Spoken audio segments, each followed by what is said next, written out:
Сиздердин назарыңыздарга сунушталып жаткан мыйзам долбоору абдан маанилүү. Же болбосо ушул депутат болдум, кайсы бир мыйзам долбоорунун автору болуп калайын деген кожо көрсүн, эл билсин мыйзам долбоору эмес. Сиздердин назарыңыздарга сунушталып жаткан мыйзам долбоору кыргызды улут катары келечекте сактап кала турган, келечекте муунду, татыктуу, ден соолугун бекем кылып сакталып калышына түздөн түз таасир эте турган мыйзам долбоору. Ар нерсе бул турмушта прогрессировать этет экен. Жөнөкөй телефонду мисалында ала турган болсок, мындан бир нече жыл мурун эле телефондор линиясы менен, провод, шнуру менен эле. Бир аз убакыт өткөндөн кийин кнопочныйлар чыкты. Siemens, Samsung деген. Дагы бир аз өткөндөн кийин прогрессировать этип уже смартфондор чыкты.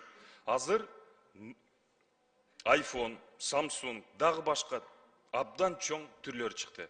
Анын сыңарындай терс нерселер, начар нерселер дагы прогрессировать эттир. Мындан бир нече жыл мурун эле баңги заттар, наркотикалык заттар, салттуу түрдө гашиш, героин, кокаин болсо, бүгүнкү күндө алардын түрлөрү абдан көбөйдү. 10 деп, 15, 16 деп саналат. Эң өкүнүчтүүсү, аны 1-2 чеккен адам мээзи уже кайтарылгыс процесс башталат. Ал адам коомдун татыктуу мүчөсү боло албай калат.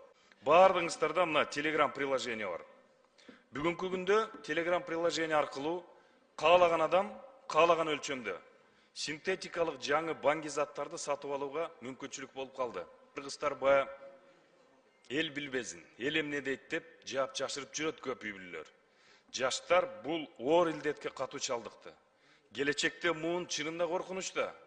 Тукум улай алабы? Түндүктү татыктуу көтөрө алабы? Жакшы муун Кыргызстанды сактап кете ала тургандай болобу? Мына маселе ушуда турат, туугандар. Бул багытта мен ойлойм, урматтуу туугандар, аеосуз күрөш болушу керек. Себеп маселе ар бирибиздин балдарыбызга, кыздарыбызга тиешелүү, Кыргызстандын келечегине тиешелүү. Бүгүнкү курулуп аткан мектептер, стадиондор, жолдор бардыгы бир тыйын болуп калат. Эгер келечекте оорулуу коом болсо. Биз сунуштап атабыз. Эгерде кимде ким реклама кыла турган болсо баңги заттарды, ал түрмөгө отурушу керек. Соттун өкүмүнүн негизинде түрмөгө отурушу керек. 3 жылдан баштап 10 жылга чейин. Экинчи маселе — аптечная наркомания. Азыр бардыгы коңгуроого калып атат. Мектептерде, өзгөчө Бишкекте, Ошто, Жалал Абадта, даже чакан шаарларда поселкового типа жаш балдар абдан көп рецепт аркылуу гана бериле турган дары-дармектерди колдонуп атат. Алардын аталыштары абдан көп. Алар только врачтын рецепт аркылуу берилиши керек. Бирок акча сүйлөгөн жерде ден соолук акыйкат жокко чыгат экен. Аптекадагы сатуучулар өспүрүмдөргө, жаш балдарга акча үчүн жөн эле сатып атат ошо күчтүү таасир этүүчү дары-дармектерди. Ал дары-дармектердин курамы кадимки эле баңги заттар менен тете кээ бирлеринки. Аларды 1-2 колдонгондон болду, өспүрүмдүн келечегине балта чабылды десек жаңылышпайбыз. Жөнөкөй жаныбыздагы коңшу мамлекеттер, Россия Федерацияда деле катардагы аспирин, парацетамолдорду алыш үчүн сөзсүз түрдө врачтын рецепти керек. А бизде ошондой күчтүү таасир этүүчү дары-дармектерди аптекалардын кээ бир сатуучулары аптеканын капчыгын толтуруу максатында сатып атат жаш балдарга.